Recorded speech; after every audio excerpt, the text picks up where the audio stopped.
Olá, meu nome é Tio Flávio e este é o programa Contracapa, um novo programa que vai trazer para você a literatura mineira, valorizar o nosso pessoal, valorizar a nossa escrita, e nós vamos falar sobre o que os nossos autores, o que as nossas escritoras têm feito de bom por aí.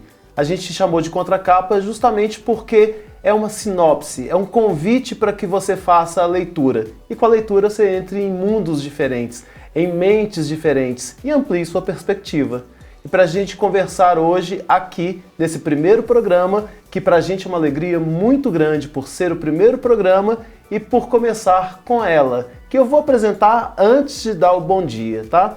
A Marcela Dantes, ela nasceu em Belo Horizonte em 1986. Eu nasci um pouquinho antes dela. Seu primeiro romance, Nem Sinal de Asas, foi de 2020.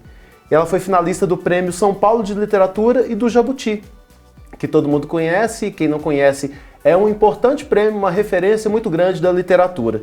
Em 2016, ela foi a autora residente do Festival Literário Internacional de Óbidos, em Portugal, quando escreveu seu segundo romance, João Maria Matilde, lançado em 2022 pela Autêntica. E também foi finalista do Prêmio São Paulo de Literatura com esse livro. Sua coletânea de contos sobre pessoas normais, esse aí me chamou bem a atenção, As Pessoas Normais, de 2016, pela Patois, foi semifinalista do Prêmio Oceanos de 2017. E em 2024, a gente ganha de presente, chegando agora, novinho, Vento Vazio, pela Companhia das Letras. Então, Marcela, obrigado por estar aqui com a gente no primeiro programa do Contracapa. Tio Flávio, é uma honra imensa estar aqui, abrir esse programa, ter uma conversa com você. Eu estou muito feliz, agradeço o convite e aproveito para te parabenizar por essa ideia. Eu acho que é muito importante a gente mostrar e conhecer o trabalho dos escritores mineiros, porque tem muita coisa maravilhosa sendo feita. Tem muita gente boa, né? Muita gente boa. E a gente boa. Desconhece. Exato. Eu falei que um dia eu estava numa palestra na Copasa, e aí, depois da palestra, um funcionário que assistiu a palestra me deu um livro que era escrito por ele. Eu coloquei lá para poder ler depois, aí fui lendo outros livros, ele mandou uma mensagem: você já leu o meu livro? Eu falei: ainda não. Peguei o livro para ler e assim, me abriu um mundo, uma maravilha de escrita, com várias memórias afetivas. E isso é muito legal, porque a gente tem muita gente boa que não tem a visibilidade das mídias, né, muitas das vezes, mas que as suas escritas estão ali para um nicho deles, né, para um público que leu, de amigos. Toda vez que eu lanço um livro, eu falo: gente, os meus amigos vão ter que comprar de novo. Sim. Coitados, exatamente. Né? Mas eu aviso com um ano de antecedência para já ir economizando. E aí eu queria, pelo título aqui, falar de alguns livros seus. Então, Nem Sinal de Asas foi o primeiro. Nem Sinal de Asas foi o primeiro romance, mas ele veio depois do livro de contos, que é o sobre pessoas normais. Então nós vamos falar primeiro sobre pessoas normais, porque é o que mais me chama atenção. Curioso, né? Por que pessoas normais? Quem são essas pessoas? Então, na verdade, esse título é uma ironia, assim, porque o livro são contos, é uma coletânea de contos que traz ali pessoas em situações muito extremas ou com comportamentos improváveis ou também posturas idiosincráticas. Eu acho que assim, ali justamente para mostrar que ninguém é normal, né? De perto ninguém é normal, assim. Então, o livro se propõe exatamente a isso, assim, a apresentar personagens diferentes. Então, cada conto tem ali uma dupla ou três personagens que estão vivendo essas situações ou que estão sendo colocados à prova de alguma maneira e a forma como eles vão reagir a isso, assim. Então, é um livro que tem um pouco tem uma dose de violência, tem uma dose ali de inesperado, mas tem muito da psique desses personagens, assim. Eu tento, de alguma forma, entrar na cabeça dessas pessoas, que fica muito óbvio rapidamente que não são normais, e para ver como que essas pessoas, personagens, reagem, né, no mundo, assim. Então, esse título é uma ironia, e aí esse projeto eu acho que é onde eu começo a investigar mesmo essa coisa que me interessa muito, que são as relações humanas e talvez o limite ali entre sanidade e insanidade. Pois é, como escrever sobre alguém que você não é, especificamente? Porque ali tem um pouquinho de cada um de você também, né? Cada um ali tem um pouquinho de você, mas como é escrever sobre algo que não existe, que você observa de fora muitas vezes? Você pode me corrigindo, tá? Claro. Porque eu não fiz a leitura. E aí eu quero que você traga justamente para aquelas pessoas que não leram o livro ainda essas informações. São pessoas que não são normais, assim como nós também, Exato. mas que se acham às vezes normais. Sim. Né? Como entrar na mente dessas pessoas para entendê-las daquele ponto de vista? Eu acho que essa é a parte mais fascinante do trabalho do escritor, assim, que é a possibilidade de criar mundos a partir da criação de personagens. Assim, eu sou uma grande defensora da importância dos personagens para a literatura. E essa possibilidade de escrever sobre o que não se é a maior liberdade que existe, né? Então, assim, para mim é fantástico. Eu não conseguiria ser uma autora que escreve só sobre o que eu vivi, sobre o que eu sei profundamente. É claro que eu estudo, eu pesquiso. Então, por exemplo, a questão da saúde mental é uma coisa que eu pesquiso muito há muito tempo. Mas eu acho que ter essa possibilidade de criar e de construir universos ficcionais e propor realidades que de repente a gente não conhece é maravilhoso, assim, né? Te dá essa liberdade e te dá um potencial de trabalho infinito, assim. Então eu acho que é claro que eu sempre trago alguma carga da minha vida, né? Das minhas experiências ou da forma como eu me vejo no mundo, mas tem também ali muita criação ficcional, assim, um trabalho criativo intenso que eu acho fascinante, assim. Você falou uma coisa muito interessante da questão do estudar muito, né? Você tem que estudar aquele personagem para poder falar sobre ele. Não é simplesmente sentar diante de um computador e escrever o que flui. O escritor, ele não é só assim que ele se constitui. Ele precisa de buscar informações porque ele está entregando para alguém que lê uma obra que tem que ser algo que faça sentido para o outro, que tenha sentido para si próprio, né? Essas pesquisas, muitas vezes, para a criação dos personagens, elas são extensas, né? Sim, eu acho que o sentar e escrever é um segundo momento do trabalho, assim, com certeza. Eu acho que a gente tem uma etapa antes, assim, de pesquisa, e eu até dividiria em duas etapas, assim. Eu acho que tem uma parte que é quase uma absorção do mundo. Eu acho que, enquanto autora, eu sou uma pessoa muito curiosa, então eu estou sempre atenta ao que está acontecendo à minha volta. Eu sou aquela pessoa que no restaurante está prestando atenção na conversa alheia, e eu acho que isso é sempre material de trabalho, né? Então eu acho que a gente tem que ter essa curiosidade para absorver, para ver como as pessoas se colocam no mundo, se comportam. Às vezes você pesca ali uma frase genial que alguém falou, isso tudo é material de trabalho. E a partir do momento que você decide o seu projeto, o que você vai trabalhar, qual que é, né, assim, o cerne da narrativa, tem muita pesquisa antes de começar a escrever. Então, assim, tem muita coisa para se ler, referências, entender, e aí vai por vários caminhos, né? Então, por exemplo, a gente vai falar um pouco daqui a pouco do Nem Sinal de Asas, que é um livro, já é um romance, e a protagonista é uma cuidadora de idosos. E aí eu fiz um curso de cuidadora de idosos para entender, né, assim, algumas coisas da profissão, algumas características que eu acho que seriam importantes para a narrativa. Então, eu acho que assim, o momento de sentar e escrever, a gente já tem que estar com uma bagagem muito desenvolvida e muito clara, porque isso é material. De novo, é ficção, então a gente tem uma liberdade, assim, eu não preciso ter um vínculo absoluto com a realidade.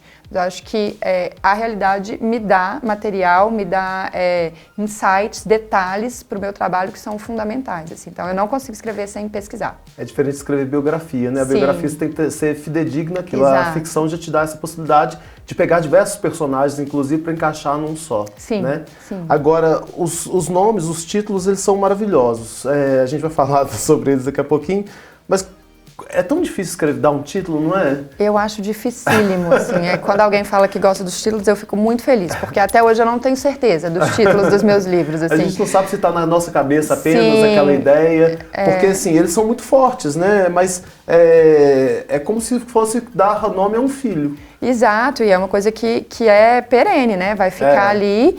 E é muito difícil mesmo, porque eu acho que você tem que encontrar uma medida ali de ser um nome forte, um nome que vai chamar a atenção do leitor, mas já tem que dar conta de alguma parte da história, assim, então já tem que apresentar alguma coisa, né? Tem que ser, pensando comercialmente também, tem que ser um nome fácil para as pessoas lembrarem depois, para chegar numa livraria e pedir o livro. Então eu acho que é sempre um desafio, assim, mas eu acho que cada livro tem o seu processo. Tem livros aí que eu tive certeza do título desde o começo, tem outros que eu não tenho até hoje. E eu não sei se foi o melhor título, mas foi o que deu para fazer no momento. Assim. Nem Sinal de Asas, você falou sobre essa questão dos idosos, né? Sim. Idosos em LPIs, que você trabalhou também, em os antigos asilos? Era uma casa de repouso, Sei. que essa personagem trabalhava, que é a Anja Santiago, que é a protagonista, mas na verdade assim, isso o livro se passa quase todo dentro do apartamento dela, assim, a Anja é uma mulher muito solitária, ela vivia só com a mãe, e aí essa mãe morre, e ela trabalhava cobrindo outras pessoas de licença ou de férias em várias casas de repouso. Assim. Então ela não tinha um emprego fixo, mas ela era essa cuidadora. Assim. E ela, gente, não é um grande spoiler, tá? Isso tá no comecinho do livro, nas primeiras páginas, e ela morre. Não vai dar spoiler pra gente. Não, esse não, eu prometo que esse não é spoiler. Tá lá no comecinho, assim, ela morre e ela só é encontrada 5 anos depois.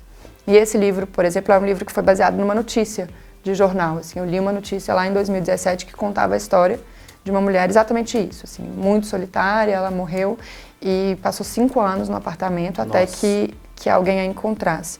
E eu fiquei muito obcecada com essa história, assim, para entender qual que é esse nível de solidão de alguém, né, assim, que ninguém para reclamar essa falta, reclamar esse corpo.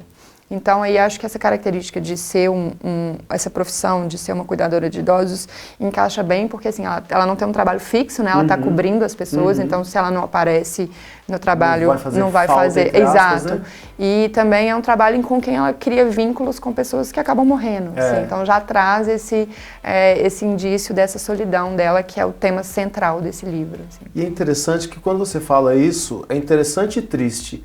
Porque recentemente apareceu uma mulher, se não me engano, na Espanha, que foi encontrada 2 anos depois pelos bombeiros, sentada numa cadeira, com o corpo né, já decomposto.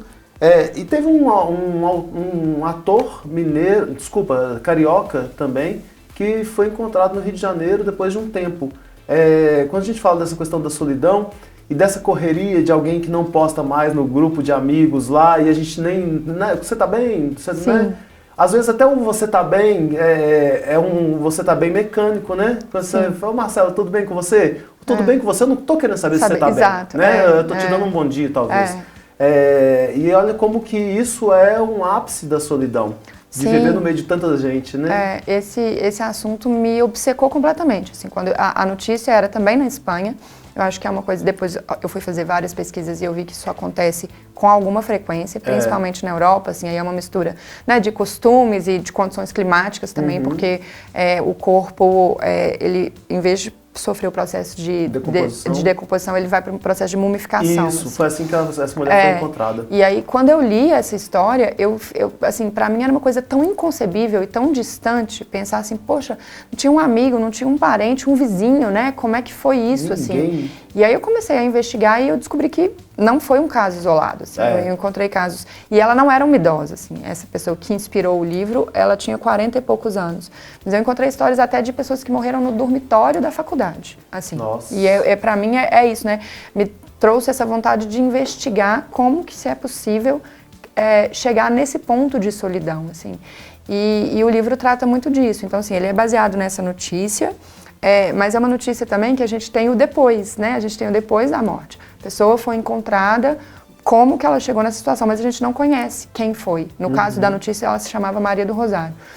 A gente não sabe quem foi Maria do Rosário e eu vi aí uma possibilidade de criar a história dessa personagem. Então, a Anja Santiago nasce disso, assim, dessa vontade de entender qual que é o passado dessa pessoa, quais foram as escolhas dela, ou quais foram os traumas, tudo que a levou a esse ponto de solidão, assim. Nem Sinal de Asas. Aí a gente vai para João Maria e Matilde. Por que esse nome assim, João Maria e Matilde? Parece que tá faltando uma pontuação, mas estava em Portugal, quando você escreveu. O João Maria e Matilde é um romance também, e ele conta a história da Matilde, que é uma brasileira, e que passou a vida, tem quase 40 anos, e passou a vida ouvindo da mãe que ela não sabia quem era o pai, que tinha sido um caso de uma noite só, que ela não conhecia o pai, e ela acreditou nisso e conseguiu, de alguma forma, lidar com essa questão. E aí, com quase 40 anos, o começo do livro, ela recebe uma ligação de Portugal, dizendo que eles precisavam falar com Matilde, a filha do João Maria. E aí ela descobre, nesse momento, que ela tem um pai, esse pai está morto, então eles ligam para avisar da morte desse pai. E aí ela precisa ressignificar a vida inteira, assim. Ela tem ali, eu gosto de dizer, ela tem um timing muito ruim, assim, porque quando essa história acontece, a mãe já está com Alzheimer, então ela não consegue nem contrapor as duas histórias, porque a mãe já não a reconhece e tudo mais. Mas então ela viaja para Portugal, para um vilarejo, para saber qual que é essa história, qual que é a história do pai, quem foi esse pai. E é isso, né? Ela precisa reconstruir todo o passado dela, porque ela passou a vida acreditando que ela não tinha um pai e descobre que sim, ela tinha um pai, que esse pai sabia dela, esse pai deixou um testamento, deixou coisas para ela, e aí a história se desenrola a partir disso, assim. Então, esse título, João, Maria e Matilde, é mesmo uma fusão entre essas duas pessoas, o João Maria e a Matilde, porque começa a se construir ali uma relação e uma história nova, já na vida adulta dessa mulher, e eles têm, ela descobre, né, assim, além dessa herança, vamos dizer, física, que está ali, que foi uma coisa que ela tem que ir para a leitura do testamento, ela descobre heranças biológicas, assim, e aí é onde eu trato da questão da saúde mental nesse livro, assim. Então, ela tem vários sintomas de fragilidade mental, que são coisas que ela tem muita dificuldade de lidar, e aí, a partir dessa história, ela vai descobrindo de onde vem toda essa questão e semelhanças com os comportamentos do pai, e aí, enfim, a história se desenrola. Mas esse é o título, especificamente, que eu sempre tive certeza, assim, e foi um título que eu briguei por ele, porque eu entendo que ele traz essa confusão, mas é gostoso, assim, porque ele te provoca a pensar. Mas eu lembro que, à época, minha agente pontuou, será que é um título comercial, não é? Eu falei, olha, nesse caso aqui é o título do livro, assim, não tem como, porque eu preciso trazer isso, que é uma mistura e é isso, assim, sai sem uma pausa, né? João, Maria e Matilde, é o quê? São duas pessoas? São três pessoas? É uma pessoa? O que é isso, assim? Porque é justamente o sentimento dessa mulher ao descobrir essa história. Assim. Olha que interessante você estar contando isso, porque eu não conversei com você sobre isso, que eu pensei assim, gente, será que não seria João.Maria.Matilde, ou João Maria, vírgula, ou I, né? Mas aí você fala justamente isso, é muito interessante. E acontece, assim, é engraçado que às vezes em resenhas, as pessoas falam João, Maria, I, Matilde, ou escrevem, colocam com vírgula, e tá tudo bem, né? Assim, acho que a partir do momento que o livro é lançado, isso é uma coisa orgânica e a gente não tem total controle. Mas eu acho que a partir do momento que as pessoas leem, elas entendem essa estrutura desse título. E é legal essa fusão. E aí a gente vem para Vento Vazio. Sim. Vento Vazio, você gosta muito de trabalhar essa questão da saúde mental, você gosta muito de trabalhar a questão da longevidade, pelo que eu vi aqui que você está falando, e falar também sobre solidão. Isso tem dentro do Vento Vazio? Absolutamente. Assim, eu acho que o Vento Vazio talvez ele seja o livro que trabalha isso mais profundamente, assim. O livro, ele se passa num vilarejo, na verdade é menos que um vilarejo, assim, se chama Quina da Capivara, é um lugar com 8 casas na Serra do Espinhaço, perdidas ali, protegidas por um paredão de pedra, aquele paredão bem típico ali da geografia do Espinhaço, e ali nessa região existe esse vento, que é o vento vazio, que tem a fama de enlouquecer as pessoas. Que é uma referência que eu trouxe de vários outros ventos. O vento vazio é um vento ficcional, ele não existe geograficamente, mas a gente tem, não só no Brasil como no mundo, vários ventos que carregam essa fama também. Então, assim, no Brasil, o vento norte, lá no Rio Grande do Sul, na Califórnia a gente tem o vento de Santa Ana, nos Alpes Suíços tem um vento que se chama Fon, e todos esses ventos as pessoas têm uma reverência e um respeito por ele, porque eles carregam essa fama de que podem enlouquecer, assim. Então eu trouxe um vento, eu criei esse vento vazio aqui para o Espinhaço, que é um lugar que venta muito, e esses moradores então são tomados por várias formas de loucura, assim. O Vento Vazio é um livro narrado por 4 narradores, então são 4 desses moradores da Quina da Capivara, e cada um deles desenvolve a loucura de uma forma diferente, assim. Então é um livro às vezes ele é bem fragmentado, o discurso desses narradores é fragmentado. Eu gosto de dizer que são narradores não confiáveis, né, à medida que eles estão ali enlouquecidos. Então, às vezes eles contam uma história e entram em contradição, o que um está dizendo do outro. São 4 narradores. Porque é a percepção da cabeça dele, né, em relação ao que está acontecendo. Exato. E ele está com esse adoecimento. Exato. Então, a gente tem, são 4 personagens que eu gosto muito, que é o Miguel Sem Fim, que é quem abre o livro. Ele é um velho muito velho, e as pessoas começaram a chamar ele de Miguel Sem Fim justamente porque falaram, ele não vai morrer, não tem condições, assim. E aí ele começa ali a narrativa dizendo que tem 95, 96 anos, mas ele termina já nessa mostra de insanidade, dizendo que tem mais de 100 anos e tudo mais.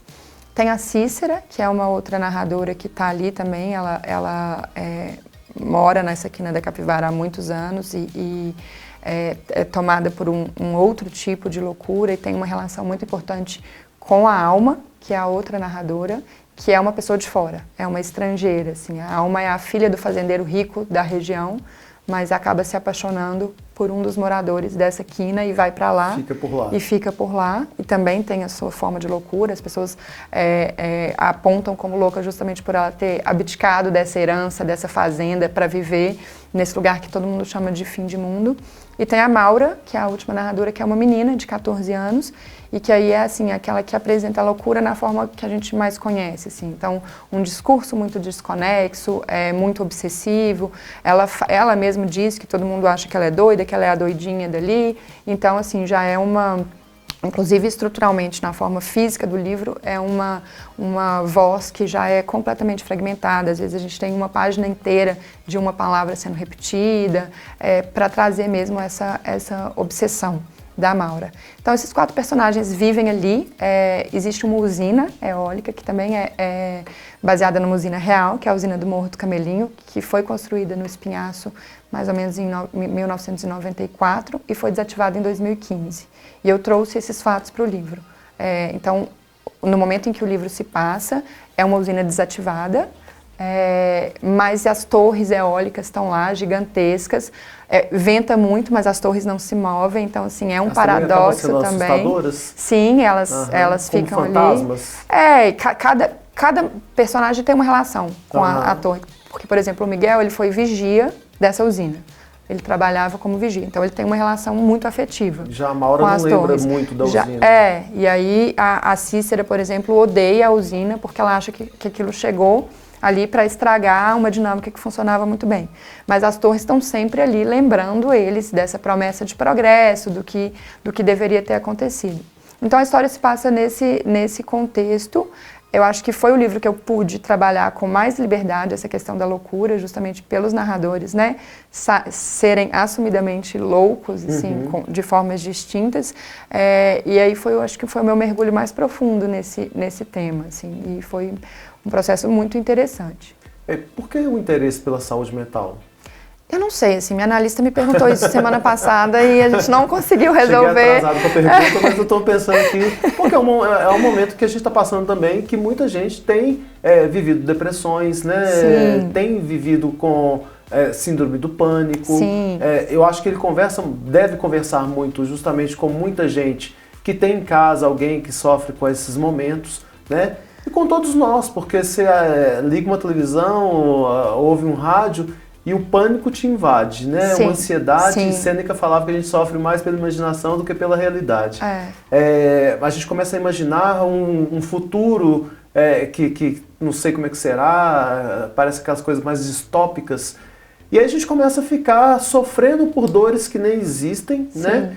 E isso nos atinge mentalmente, emocionalmente. Aí eu acho que tem esse momento muito forte. Sim. Mas você está entrando na saúde mental, trazendo aí problemas que muitas pessoas vão se identificar com um ou outro, ou com todos, à medida, né, um pouquinho de cada um deles ali, dos personagens. Mas o que te levou a cair no Vento Vazio? Então, eu acho que assim, o Vento Vazio especificamente veio dessa vontade de investigar mais profundamente as questões de saúde mental.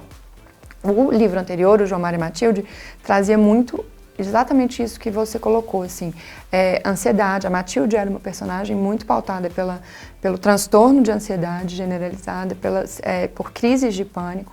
E aí depois o pai dela tem um outro diagnóstico mais complexo, mas eu comecei a mergulhar nisso, né, nesse livro. E aí, para o Vento Vazio, eu quis me aprofundar ainda mais e trazer novos desdobramentos, assim. É um assunto que me fascina, eu acho que muito por isso, assim, porque a gente tem vivido todo mundo no limite, né? A gente brinca assim que quem não tá ansioso, quem não tá tendo problema para dormir é porque não tá entendendo o que tá acontecendo, assim. Então eu acho que vem disso, mas eu acho que vem talvez até da minha infância, assim. É uma coisa que me fascina muito, eu acho que eu tenho proximidade com pessoas que têm algum sofrimento mental e eu sempre fiquei muito fascinada, assim, porque eu acho que essas pessoas têm muito a dizer. Então eu tento trazer isso para os meus livros de uma forma muito respeitosa, mas para quebrar também preconceitos e talvez construir novos paradigmas de que não é só aquele registro tradicional de sanidade que funciona, assim, né? A gente tem várias pessoas que estão fora desse espectro, que são pessoas que têm coisas muito importantes para dizer, muito interessantes e que são e que também vão além do diagnóstico, né? Assim, então acho que talvez para tirar um pouco desse estigma, eu fico falando, quando eu falo ela é a louca da cidade, eu falo isso com muito carinho, assim, porque é justamente, ela mostra, por exemplo, a Maura, que é a personagem que é rotulada de louca, demais dentro desse padrão, ela mostra que ela é muito mais do que isso, assim, ela tem várias coisas importantes para dizer, ela tem uma vivência muito intensa, ela passa por processos complexos e isso tudo apesar da situação mental dela. Então, acho que ela acaba sendo colocada naquela vala e vista como só louca. Não levando em consideração todos os outros aspectos que ela tem. Todos os outros aspectos. E aí o meu trabalho, a minha intenção é sempre mostrar que existe muito além desse primeiro rótulo. Assim, né? Eu acho que isso é uma coisa que me interessa muito. A capa é linda, né? Isso aqui a capa é uma relação que a gente tem com as capas, assim, com o título, com a capa, é a roupa do neném, né? E assim, é um momento de muita expectativa, né? Assim, porque você fica ali anos, 2, 3 anos trabalhando num livro e depois você entrega para a editora e a editora te vem com uma proposta de capa, assim. Eu sempre fui muito feliz com as minhas capas. Eu acho que os capistas conseguiram absorver muito bem o que eu queria falar. Essa capa aqui foi o Alceu Nunes, da Companhia das Letras, que fez. É a obra de uma artista que se chama Sabatina Leccia. Então, essa imagem é um pedaço dessa obra. E eu acho que ela traduz muito o livro, assim, sabe? Porque tem uma sensibilidade aqui, mas também tem um estranhamento, né? E eu acho que eu gosto muito dessa tipografia do vento, que tem o viradinho aqui, que é uma coisa que eles falam muito, os narradores falam muito na história de ter a cabeça virada pelo vento, assim, eles, né, o vento virou a cabeça, e aí acho que isso já está de alguma forma colocado aqui na capa. Então, assim, foi um processo muito fácil, não sei como é que foi a criação do Alceu, mas quando chegou para mim, eu só olhei e falei, amei, é isso, tá perfeito. Assim. E é legal porque deixa também a possibilidade de interpretação de quem lê, né, da criação de quem lê. Não é uma capa que te entrega a mensagem fechada, a te dá várias possibilidades. Sim. Olha, nosso tempo voa com o vento. Isso nos deixa enlouquecidos, né? Sim. Que a gente queria falar muito mais coisas, mas gostei muito dessa proposta do respeito à loucura dos outros, né? E não só da loucura, mas de toda a história das pessoas. Eu queria que você falasse pra gente de algumas referências que você tem na vida como literárias. Bom, eu sempre cito 2 referências que eu acho que são, assim, meu norte. E eu acho que nem é uma referência no sentido de quero escrever algo parecido, mas são autores que despertaram em minha vontade de escrever. Que quando eu li, eu falei assim, gente, se a palavra é capaz de fazer isso, eu quero estar neste lugar, assim. Que é a Lígia Fagundes Telles e o Guimarães Rosa. De peso, né? 2 referências de peso, assim. Mas porque são autores que eu sempre volto, eu sempre estou relendo a obra da Lígia e do Rosa, assim. Eu lembro como se fosse hoje, assim, da sensação avassaladora de descobrir esses 2 autores, de ler e ficar profundamente emocionada, tocada. E exatamente isso que eu falei assim, poxa, é isso mesmo? Um livro consegue fazer isso? E vem daí a minha vontade de escrever, assim. Mas eu tenho lido atualmente muita literatura brasileira contemporânea, principalmente literatura feita por mulheres, assim. Eu acho que a gente está vivendo um momento muito rico na literatura brasileira. Eu cito alguns nomes, mas assim, com certeza eu estou deixando gente de fora. Mas assim, e são pessoas com quem eu tenho a oportunidade de trocar, isso que é maravilhoso também, assim. Então são pessoas, a gente se lê, né, a gente participa do processo do livro. Então assim, eu penso na Nara Vidal, na Ana Tércia Pontes. Eu acabei de ler um livro da Maria Fernanda Elias Maglio, um livro da Patuá, que o livro me deixou completamente transtornada, que se chama Você Me Espera Para Morrer. Morgana Kretzmann, Lorena Portela, Socorro Acioli. Então, assim, eu tenho lido muito essas mulheres, me apoiado muito nelas, trocado muito com elas, porque eu acho que... Gente, e assim, eu deixei de citar várias. Mas citou grandes nomes pra gente até buscar também. Mas assim, e que estão produzindo coisas maravilhosas. Eu acho que finalmente o mercado está se abrindo para essa literatura, que está pautando uma nova visão de mundo, e está um momento muito bonito de se ver. Assim. Então eu tenho colocado minhas energias para acompanhar o que essas mulheres, que são meus pares, e eu tenho a sorte de dizer que são minhas amigas também, estão produzindo.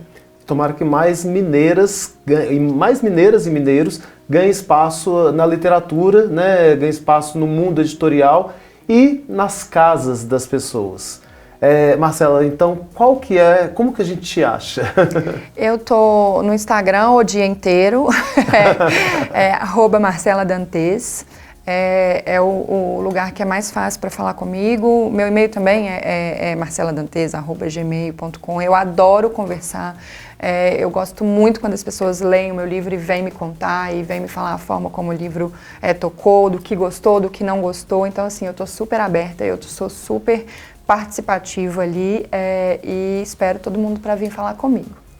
Então, ótimo. A gente teve aqui no primeiro programa uma conversa que realmente voou, passou muito rápido, a gente não percebe o tempo, mas que nos deixa aí várias possibilidades de pesquisa, de buscas, e que a gente leia O Vento Vazio e traga para ela depois, para Marcela, as nossas percepções. Gente, nós ficamos por aqui e espero você no próximo programa. Até mais!